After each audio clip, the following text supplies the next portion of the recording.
Christophe Dabic, vous êtes d'origine yougoslave, vous vivez à Bordeaux, votre territoire d'expérimentation de plus en plus se tourne vers l'Afrique. Est-ce qu'on peut dire que vous êtes un digne habitant de ce monde connecté? Oui, bah, j'aime bien voyager, j'aime bien le déplacement, j'aime bien aller ailleurs, mais j'aime beaucoup l'endroit où je suis aussi.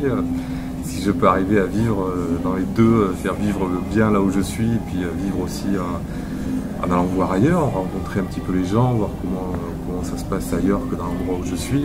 J'aime beaucoup ces déplacements, et c'est vrai que les voyages en Afrique, notamment au Sénégal, j'ai fait de petits voyages au Sénégal.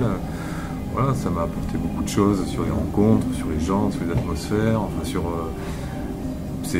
voilà, disons que pour un blanc, voyager en Afrique de l'Ouest, c'est toujours un petit peu compliqué parce qu'il y a évidemment le passé colonial, il y a évidemment la question économique, l'opposition entre deux mondes qui est difficile parce que malgré toute notre bonne volonté, on porte ça sur les épaules. Donc on passe toujours d'un état de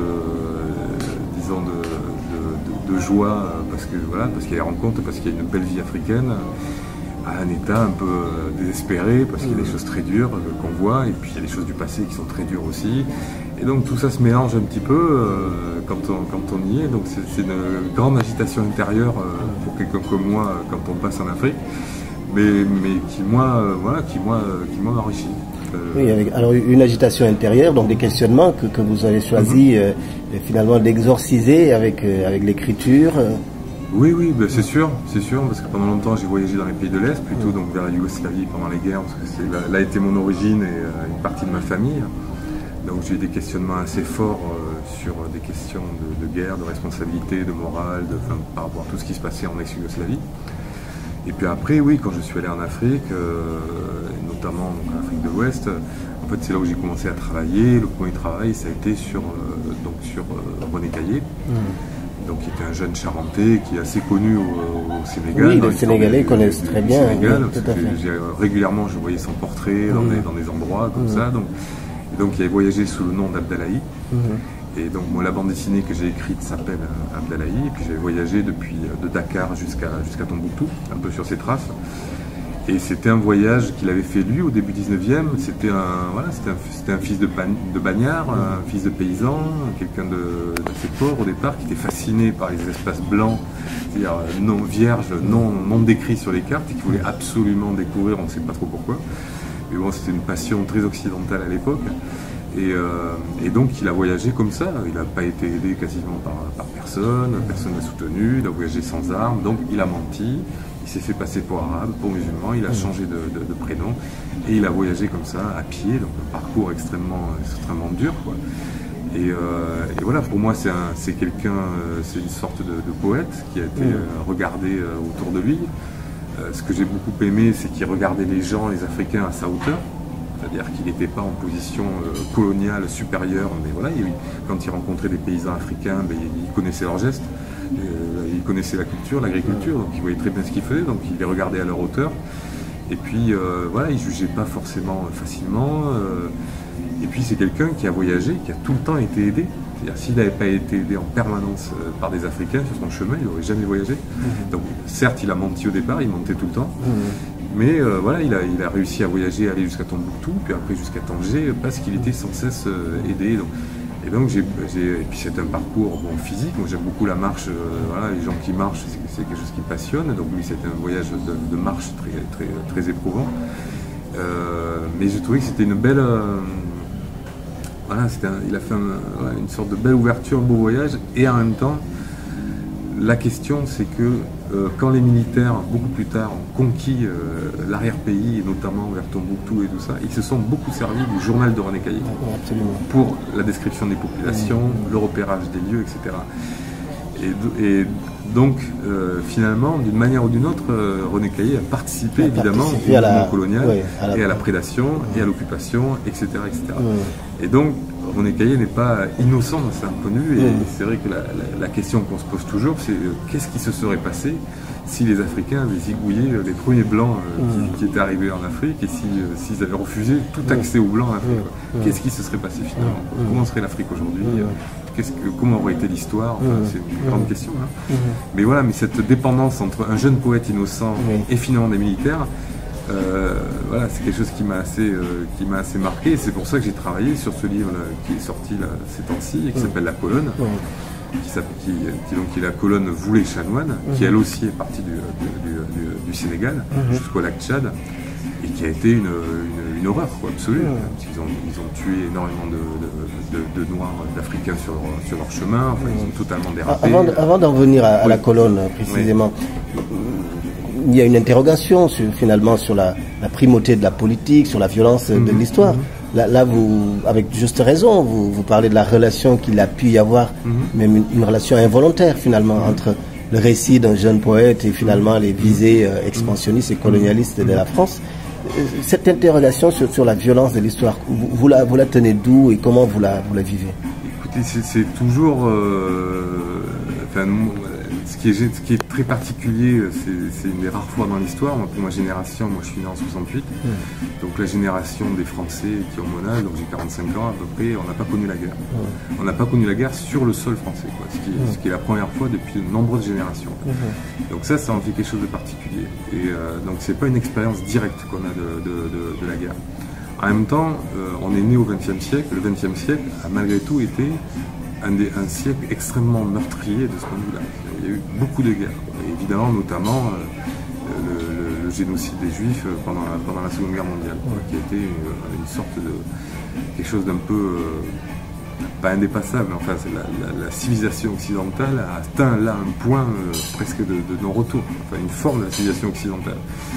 Donc on a tout ça en tête, et l'enseignement qu'on a eu, etc. Moi, ça me paraît naturel de s'interroger sur la question de la violence de l'histoire, parce malgré tout, notre passé est fait de cette violence-là. Et même nous qui n'avons pas connu la guerre sur le sol français, je veux dire, mon père a fait la guerre d'Algérie, c'est le cas d'un certain nombre d'entre nous. Il y a eu les guerres coloniales, les fins des guerres coloniales, puis ensuite toutes les guerres qu'on connaît encore aujourd'hui. Voilà, moi j'étais sensibilisé à la guerre en ex-Yougoslavie parce qu'il y avait des raisons familiales, et parce que c'est vrai que ça a été une sorte d'éducation. N'ayant pas connu la guerre ici, je l'ai connue là-bas, et j'ai beaucoup parlé avec beaucoup de gens en ex-Yougoslavie, des différentes confessions, différentes républiques et tout ça. J'ai eu le sentiment de vivre l'histoire en train de se faire, cette histoire guerrière en train de se produire, avec tout ce que ça veut dire d'un point de vue moral, d'un point de vue, plein de questions. Enfin, bon. Et donc c'est quelque chose que j'ai traversé, qui a été très important pour moi, qui m'a beaucoup touché, qui était formateur aussi d'un certain point de vue. Enfin, moi j'ai beaucoup réfléchi avec pas mal de gens, des intellectuels et d'autres gens, pas spécialement intellectuels. Enfin. Et donc voilà, c'est quelque chose c'est une interrogation profonde que j'ai. Au fond, c'est la question du rapport au mal, la violence dans l'histoire, c'est la question du rapport qu'on a au mal, d'une manière ou d'une autre. Donc voilà, ça rejoint un peu ces récits africains, enfin ceux-là, Abdalaï et la colonne, parce que comme moi je vis en France, je suis français, j'ai pas de problème d'identité particulière, je vis à Bordeaux. Bon, il se trouve que je vis dans un pays, dans une ville, qui d'une manière ou d'une autre doivent leur richesse à l'Afrique, notamment. Tout l'empire colonial qui à un moment donné a accumulé du capital et a fait que la ville de Bordeaux, par exemple, vous êtes bien passé pour le savoir, a accumulé du capital à une époque, qui a fructifié et qui fait que voilà, c'est une ville plutôt riche, etc. Un secteur historique, enfin bon, avec tout ce que ça veut dire. On pourrait vous rétorquer, Christophe Dabitsch, qu'on est au XXIe siècle. En quoi est-ce que cette expédition de la colonne, qui s'est passée en 1889, je crois, qu'est-ce qui a fait que pour un homme, un jeune du XXIe siècle, de s'intéresser à cette histoire qui date du XIXe siècle?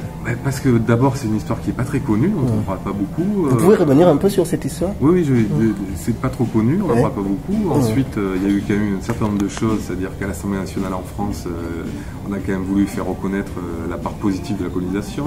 Ensuite, il y a eu le discours de Nicolas Sarkozy à Dakar, qui était quand même scandaleux à tout point de vue. Il y a différentes choses, des discours à droite à gauche comme ça, une espèce d'ambiance un peu révisionniste, où voilà, on ne parle pas plus trop du passé. moi qui me gêne, parce que je veux dire, je ne suis pas responsable de ce qui s'est passé en Afrique, j'ai aucune culpabilité par rapport à ça, mais par contre, comme je vous disais, j'ai la responsabilité, moi comme tout le monde, de savoir, de connaître et de faire connaître l'histoire. Donc moi j'écris, je trouve que c'est mon moyen. Donc mon moyen, c'est par l'écriture et de faire connaître un bout de l'histoire de France qui est cette histoire de la colonne. C'est un bout de l'histoire de France qui n'est pas très honorable, mais c'est un bout de l'histoire de France et que ça fait partie de l'histoire de France, quoi.